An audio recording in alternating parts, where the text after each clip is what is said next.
Oh, okay. So, it's August 26th, 2022, and I'm pretty much about to wrap this video up. I worked on it late last night. Sega World closed in 2000. Because I said 2001, like, it wasn't 2004. Sega World closed at the end of 2000. Because when I left late 98, it went for another year, and then in fact I left in 98. And the job that the job that I got off Sega World, I was there for 5 months, and I left, and then actually in mid 1999, I went to the Mikura Hotel as a houseman. I was there for 6 months, left there at the end of 99, but it's another thing. So while I was at the Mikura Hotel as a houseman, which is, I don't recommend that job at all, I won't digress. Sega World was still operational. And I'm upstairs, and over the past few days, I'm like, I've covered everything. So you went past the cafe into the present, right? And I was like, well, I've covered everything. Royalties, Ghost Hunters, Magic Motion. I'm like, missing something? Am I missing something? I'm like, I'm just, Visionarium. We had something called the Visionarium. It must have been next to Magic Motion, because I remember walking into something on the screens, and the screen, I just remember this big room, the Visionarium, and it had a different smell to the rest of the park. It had a particular, not a cinema smell, it was its own entity. And you'd go in, you'd walk into the Visionarium, it was quiet, kind of quiet. It was dark in there. I liked going in there, especially in quiet times. Well, you could go in there with people in there because you wouldn't disturb them. And they showed images from around the world. And I was like, went for 10 minutes. And you'd go in there, and you could either walk behind the screens or in front of them. Well, obviously not while people were there, but when there was no one in the Visionarium, it was a really good place just to hang out in there. And I think there was, I don't know if you had full shifts on the Visionarium, or maybe it did, maybe 4-hour shifts. There was one button to press, and there was an emergency stop button, and for some reason occasionally I had to press the emergency stop button. I can't remember why. And I remember what would happen is occasionally the film would muck up, it would get stuck or something, because it had to do an emergency stops.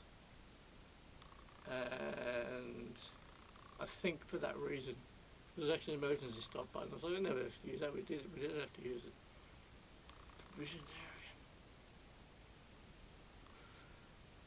Visionarium.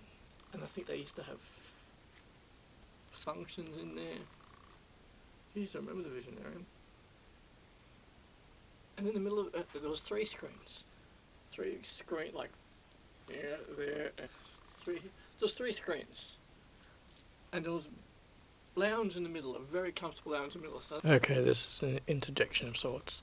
Okay, it's the 3rd of the 12th, 3rd of December, 2022, and over the course of 24 years, yes, I did forget detail about the Visionarium, and in fact, there were more than 3 screens.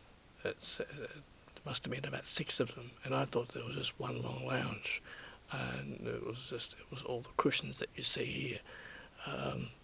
Well, over the course of 24 years, I forgot those details, but yes, that's how it was. Okay, back to what I was saying. Oh, just sitting on a lounge and having a relax. You'd just be, because they were very comfortable, and they were very comfortable. Visionarium was a nice place to relax in for a few minutes. It was also, and I remember more about it. Like if a customer came in, guest. If a guest came in, we were never allowed to call them customers. If a guest came in, we never called them customers.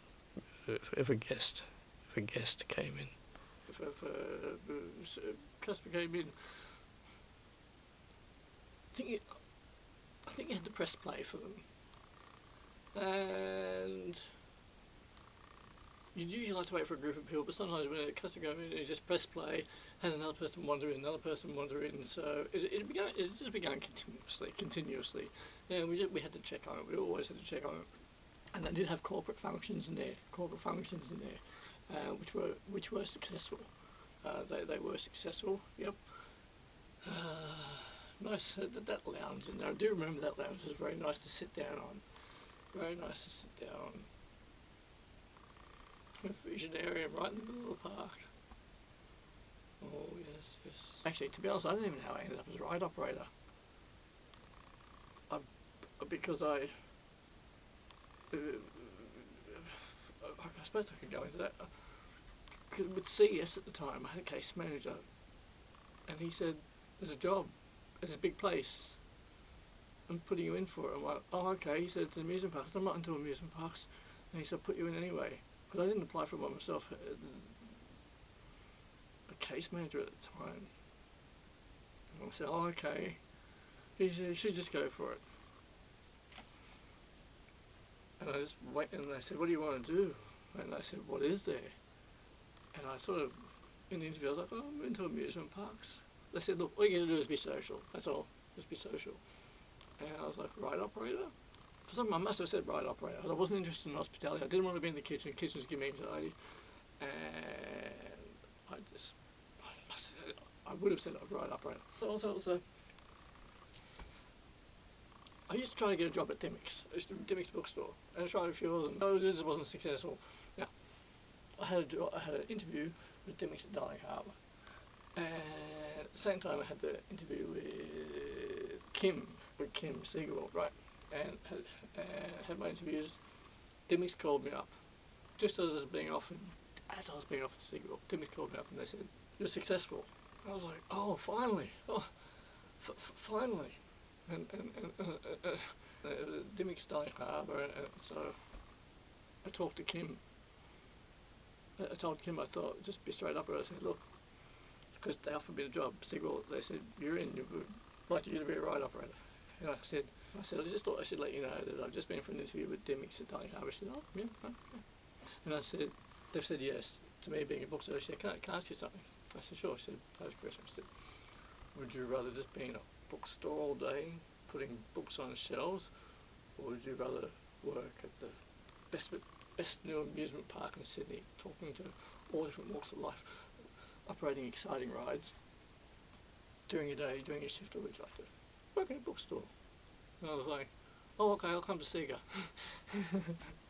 Because I've been trying to get a job at Dimick's for a while. She said, "Oh, yeah."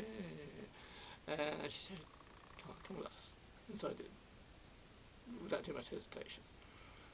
And previously, I'd actually been, previous to Sega, I was working at a radio station as a studio producer to NBC, and I left there to go to Sega. Because I said to Jonathan Halls at the time, who was the breakfast host, I said, he wasn't impressed. I said, "I'm going to Sega," because he wanted me to have a big career in radio. And I said, "I'm going to Sega." And he said, I told him what it was. He said, "Oh, okay, so you're going to leave here to operate rides and push buttons and operate rides." I said, "Well, it's an opportunity. I wasn't being paid to NBC, which didn't bother me. It was the experience that counted." And he said, "So you're going to leave here, you're going to leave radio?" Because at first he thought I was going to do both. And I said, "I'm not doing both." Because he said, "Oh, okay." I said, "But I'm leaving here." And he said, "Right." So I must be leaving this. So he said, you're leaving this career." I think he called it that. Well, it was semi, would have been too. So he said, "You're leaving this position to go and operate rides." And I said, "Yes." He said, "Oh, good luck with that. See you later, mate." I was pretty disappointed because I was good at what I did, and he wasn't too happy about it. And so I had to get up 4 AM in the morning for that. Early start. So yeah, that's how I got the Sega World, and yeah, bookseller. I worked for Angus and Robertson years and years before that in '94. Miserable job, miserable. Great to walk into a bookstore and look through the aisles. It's not great to work there. It's really extremely tedious job. Just the Visionarium. Well, Visionarium. We walk into the Visionarium and just different screens. The screens and you watch the video going, images from around the world. You come into the Visionarium. I mean, the Visionarium, yes. The Visionarium. Oh, the big Visionarium. Whew, yeah.